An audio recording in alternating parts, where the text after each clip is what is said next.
All right. Hello, everyone, and welcome to today's market check-in with myself, Greta Wall, and David Prince, the leader of T3 Live's Inner Circle virtual trading floor. David, as always, thank you for being here today. We have a lot going on, of course, in the market. How's today going so far? Today is excellent. Zero complaints. Just tired. All right, great. Tired for sure. This feels like the last 2 days have been like 2 weeks I when it feel like comes to basically I've been trading since 3 a.m. yesterday. Yeah, nonstop. All right, so let's just get right into what we're talking about. We're going to talk about how Inner Circle totally nailed Monday's drop, the success you guys had on what was a really hard day for lots of people in the market. Big trade for you was Nvidia in the morning. You were buying the stock as low as $91 yesterday morning, and you were selling as high as over 103. You also had some other big trades in the TQQQ and SOXL on Monday as well. And it wasn't just you that was having success with NVIDIA. It was also others in the room. These are comments from the chat. You can see much appreciate the guidance, helping me stay calm. Fantastic morning, caught NVIDIA, MSTR now flat. Great morning. Thanks for the guidance. Awesome morning. Green morning. Thank you. Great focus, et cetera, et cetera. So the room really benefited from you coming in and telling everyone, stay calm. Here's our plan for the day. Here's what we want to do. When you woke up at 3 a.m. yesterday morning or started trading at 3 a.m. yesterday morning, where was your mindset when it came to what was happening in the market? It was twofold. It was we've prepared for this, so stay calm, right? And you have a job to do. And I hope this doesn't come off weird, but a lot of people kind of rely on you, and your job is to remain calm so you can't get flustered, because then they'll really be flustered. So it was stay calm. We're prepared for this. We knew it could happen.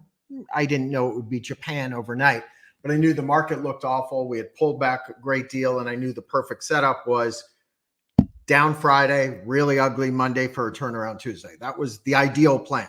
That obviously happened, but doesn't usually happen that simple.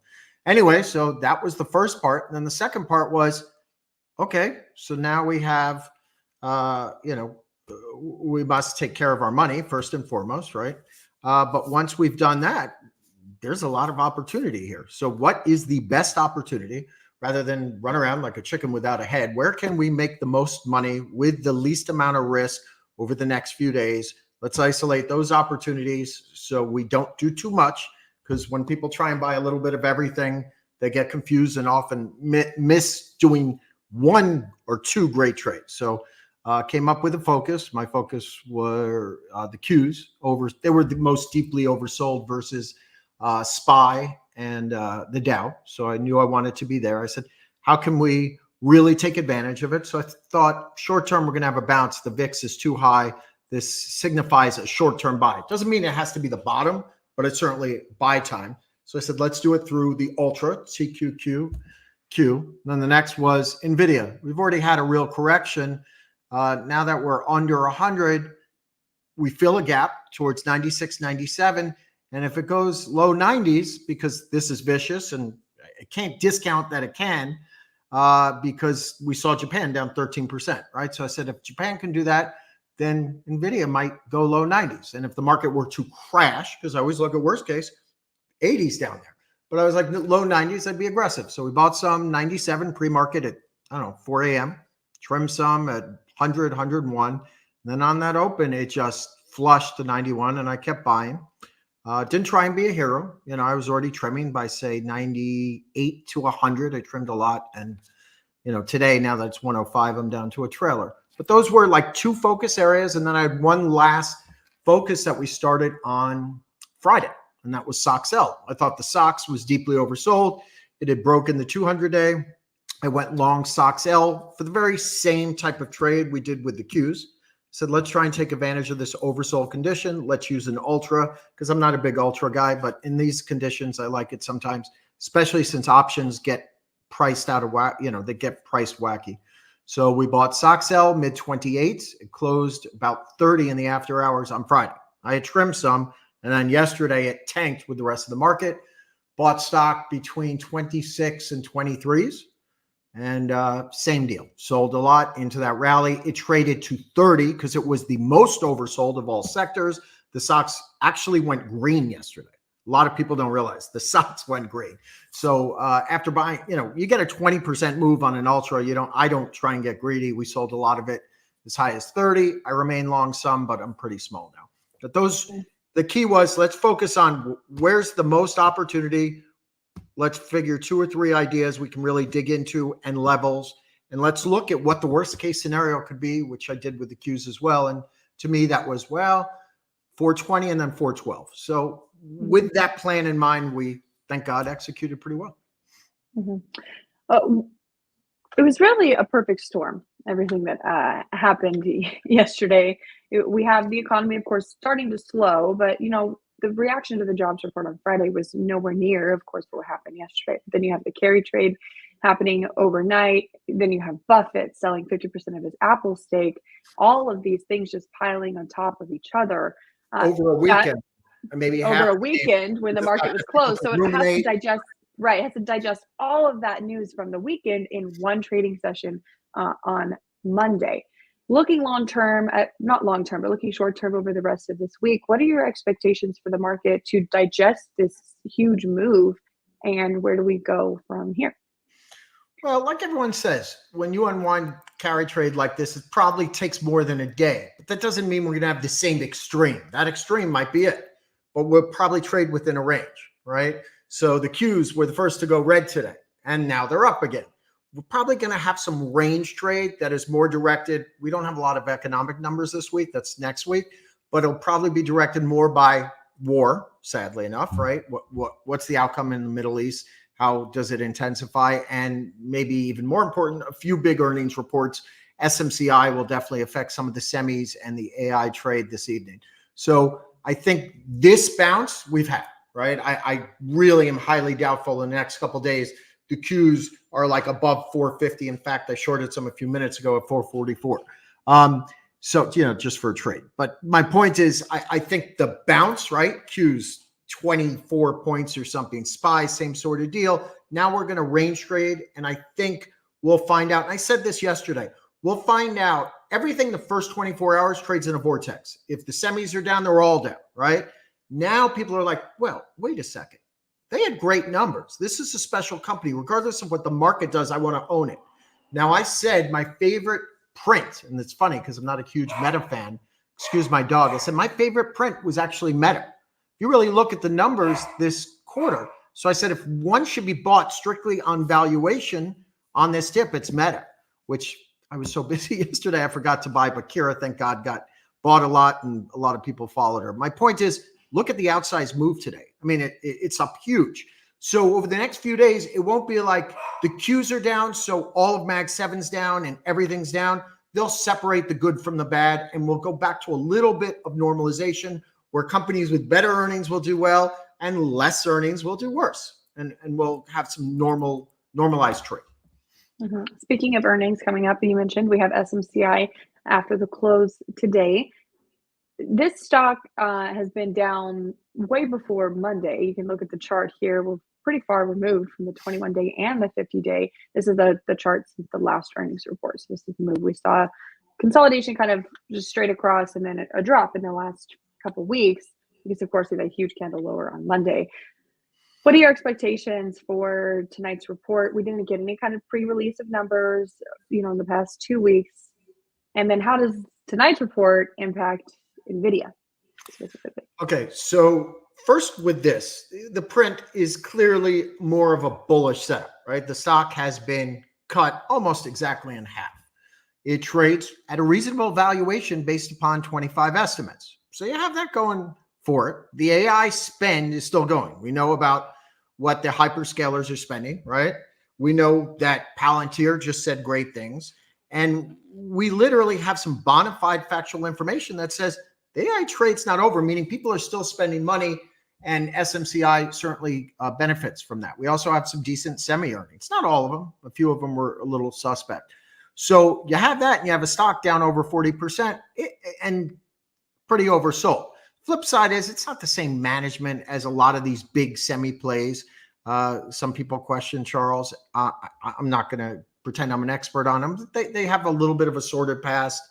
And long story, but it has to do with their CFO, who's no longer there. Anyway, the point is people are not going to trust a name like this the way they would some others. Then it's become a retail like stock haven, which is always an issue.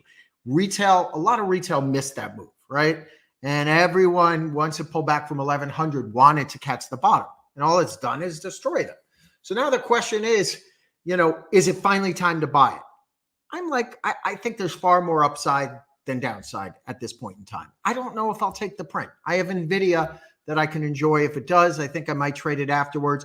But if I were to bet on this print, it would actually be to the upside because it just seems like a lot of negativity is in there. Everyone wants to see, are they losing market share to someone like Dell? Are their racks still best, place for Nvidia? And is their relationship as strong? And are they still going to grow above where seemingly their PE is, which is pretty darn cheap, 20 times next year. So that's the setup is pretty darn good. But the read-through will be, ooh, wait a second. If they're slow, is Nvidia slow? When in fact, Nvidia might be using Dell or someone else, right? So I'm not going to read through it too much, but the sympathy plays will be a lot of the AI names we know, like the ARMs and the Broadcoms and Nvidia and AMD, et cetera. But Nvidia obviously is the clear tie-in since they work together. So I'll probably trade it after the print. Maybe I'll change my mind, honestly, at the end of the day, but it's certainly not a focus for me. But it's a focus to see how people respond to it. Part of yesterday's move was also Nvidia. Bad news. They were having some delays, right, with the chip. Right. But still is yet to be confirmed. They refused to comment on it. But right. basically the information did come out with an article that was, disseminated by every single news source.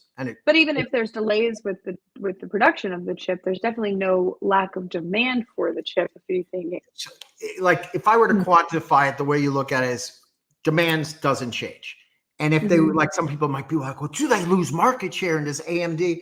That would be like 2%. AMD, sure. Maybe a couple of people get antsy, or maybe they use the older Nvidia chip. But does it really change supply demand, or more importantly, earnings estimates? It's doubtful. They pay up front for this stuff. So, and I went back to do my research as all that stuff was going on in the weekend, and you'll see quotes from Meta. We're told production back half of 24. We don't expect shipments till 25. If you Google that, you'll find it, right? So I think what happened is the market wanted more and more and more and more. They just decided mass production, everything's great. Third and fourth quarter, we are just getting shipped. The ramp is going and everything will go early, when in fact, maybe that wasn't even really there. Maybe the bulk of shipments were 25. So anyway, I was like, I had people, this, by the way, days like yesterday, everyone gets loud. So I had these, bozos on Twitter. I told you it's a scam and the semis are, I was like, I hope you're right. Even though you're an idiot and you don't know what you're talking about, I hope you're right. And I hope they kill it. So yeah, that's what I did. and I bought it. But, people feed into that sort of stuff. I am not saying Nvidia will never go through a slowdown. Any company that grows this fast, people are going to eventually wind down the size of these orders. But for right now, the setup, at least yesterday, was too good to miss. So I kind of laughed and said, thank you for the bad news. I'll be a buyer. Did I know? I never know. So I don't mean to sound cocky, but I felt pretty darn good that I'd get paid while, everyone else was screaming that the gig was up and it was all a scam. So amid all of the drama yesterday, there were some issues with Schwab, E-Trade, Fidelity. People were unable to execute trades. Do you think that contributed to volatility throughout the day when those systems a little bit back online? 10 huge, right? But when you're missing order flow and then they have to like back out orders and then catch up, it does. But I think when you have the Japan's like major index down 12%, when the Nikkei's down like that, bottom line, we're going to have volatility, right? Fear was there. The VIX itself told you it was there. So when the VIX hits a high, only seen 2 other times, that volatility was going to be there regardless of the firms having problems. By the way, don't you think they should fix this by now? Every time we have major volatility, like these are the largest firms. I could not believe Robinhood works and like the Schwabs of the world and E-Trades did. To me, that's laughable. That they should be embarrassed. Totally. When it came, well, you've said several times in the past few weeks that you're definitely wearing more of a trader hat than an investor hat at this point. When you have a day like yesterday where everything's kind of on sale, did you do any longer term buying at those lower prices? Or were you still just Here's, here's trader? my longer term buying. Nvidia's 106. I still own some from 91.30 yesterday. And I intend to hold it, right?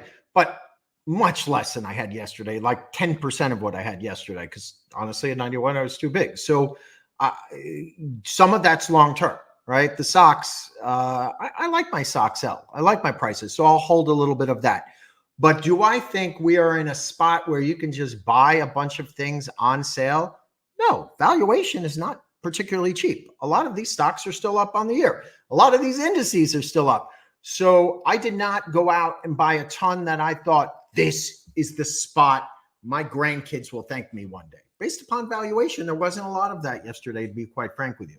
Today, I looked at Micron the day after and I said, oh, I forgot to buy that yesterday, which is trading well. I'm up a dollar on it. And 88.50, I looked at it, someone brought it up. And I said, you know what? Micron looks pretty good here. This is really ugly. I think the worst is built in and I need to own some long term. So I bought some Micron today, the day after, which often happens. Not every stock bounces or they bounce and then go down the next day. But yesterday was the ultimate day to trade, hold some for swing, which I did overnight. Now, I'd like to see a back test and some more volatility to really get excited. I'd like to see the SPY get closer to the 200-day. But, you know, what I want doesn't matter. So I'll adjust. Meta was investable yesterday. I screwed up there, but thank God Inner Circle many people bought it. But to me, based upon that great earnings report, Meta became very investable yesterday. All right. With everything happening yesterday, there was a lot of focus on the Fed, a lot of noise about an emergency Fed rate cut being needed. This, of course, we got the weaker July jobs report on Friday. But I mean, you got to put this in perspective. We didn't make no jobs. We do have an unemployment rate that is far above 4% at this point. And so the Fed, I think, is definitely ready to cut rates in September. But the talk of an emergency rate cut, what do you think about that? And how would the market react if we had an intermediate rate cut before September? We almost had a self-fulfilling prophecy. What I mean by that, if you had major dislocation and blowouts in the market and you had one or two funds go out, I really believe you would have had it. Now that people are breathing and volatility might ensue a bit, but it's doubtful we'll have what happened yesterday too often. I'm going with it's pretty doubtful. But I did anticipate if yesterday did not end in some sort of calm, which clearly it did, even though we closed down a lot, the calm was there, right? I don't think based upon the numbers yet, you know, that, I mean, a lot of people would be like, based on those numbers, like you'd kind of be jumping the gun. Now, a lot of people say we're so far behind, you're going to keep saying worse numbers, but I think he's the type of guy who wants evidence. The evidence isn't there. If the jobs report is horrendous again, the evidence is there and maybe they would. Otherwise, without evidence, I think unless there was complete dislocation in the markets, and we did not see that, the market was very clean in how it acted, besides these firms not working. The VIX went higher, but the market wasn't so dislocated. You can see spreads blow out. So I don't think he'd be in a rush till he gets bona fide information that says, oh, you got to jump the gun and get in there. I may want him to. And then we're at the point where if the market was ugly like it was yesterday, I know some people say, oh, it would scare. People are already scared. So if the premise is people are scared, right? Spreads are blowing out, stocks have no bids, then it was going to create a big bid in the market. If we continue to go higher like this, it won't affect it as much because it means people are already calm.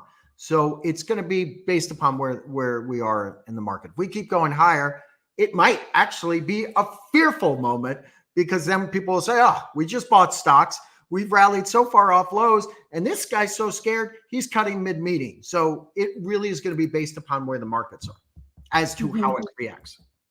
Quick for everyone who's with us live, if you have any questions for David, get them in now because we got to let him get back to trading soon here.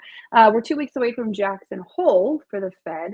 Do you think I think the timing is, kind of beneficial for the Fed. They don't need to come out and do some kind of emergency presser. They can just talk about it at Jackson Hole and talk about the reaction when they're there.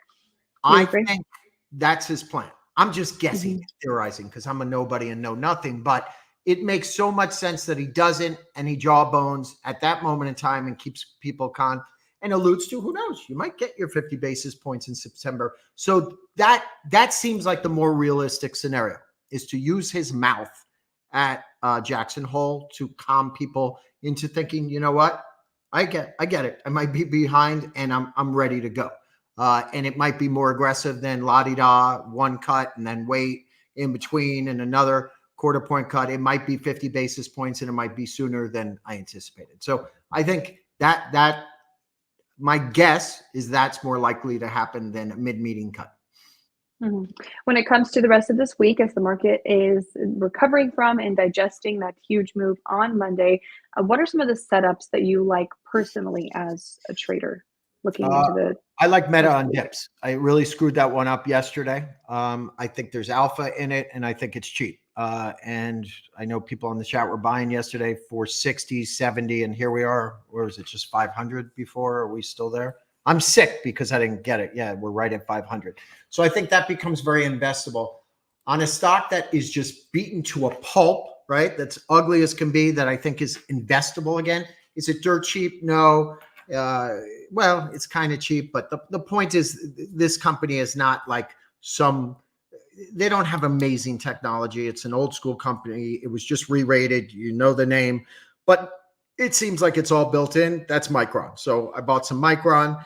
And frankly, I think we'll have some volatility. So I don't think you have to force investments here. Immunome in the 12s I liked, but it's up big today. But we were buying in the 12s. Again, a superstar story with one of the best CEOs on the planet in biotech.